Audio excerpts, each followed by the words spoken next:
The title is, If Larry Likes You, You're Good. Now, the story. Years ago, I worked for a large newspaper when they acquired a lot of the assets of another large paper that went out of business.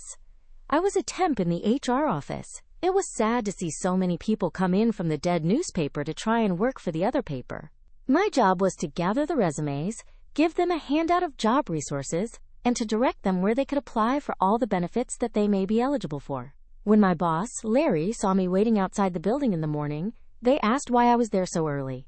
I explained that I took the bus, so I could either take the bus that got me there early, or the one that would get me to work 90 minutes late. I opted to be early.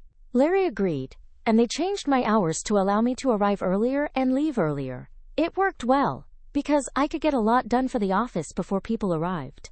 When I left in the afternoon, a second temp was there for all the processing needs from the day. It was seamless.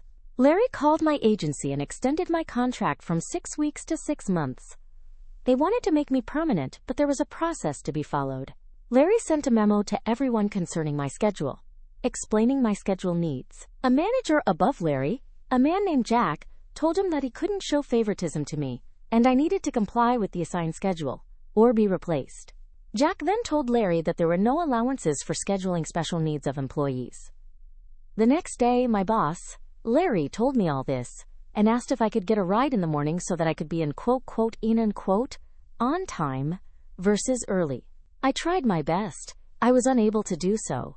He told me to just keep coming in early but don't clock in until time. As for the afternoon, he asked if I could stay until normal time and clock out. I agreed, even though it would make me now having to wait a long time in the evening for the bus. My first day on the new schedule, the very boss that refused my schedule modifications, Jack, walked up to my desk. I need these photocopies in triplicate. Before I could answer, Larry did. She's not on the clock for another 20 minutes. She can do it after she clocks in between her regular duties.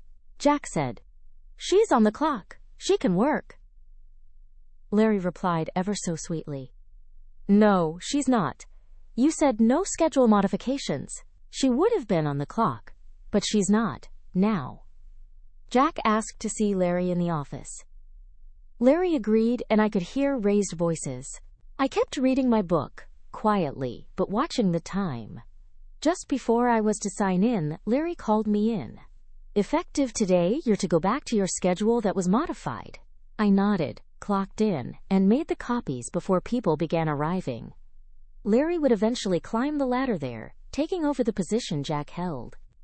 I wish more bosses were as awesome as Larry Redheart.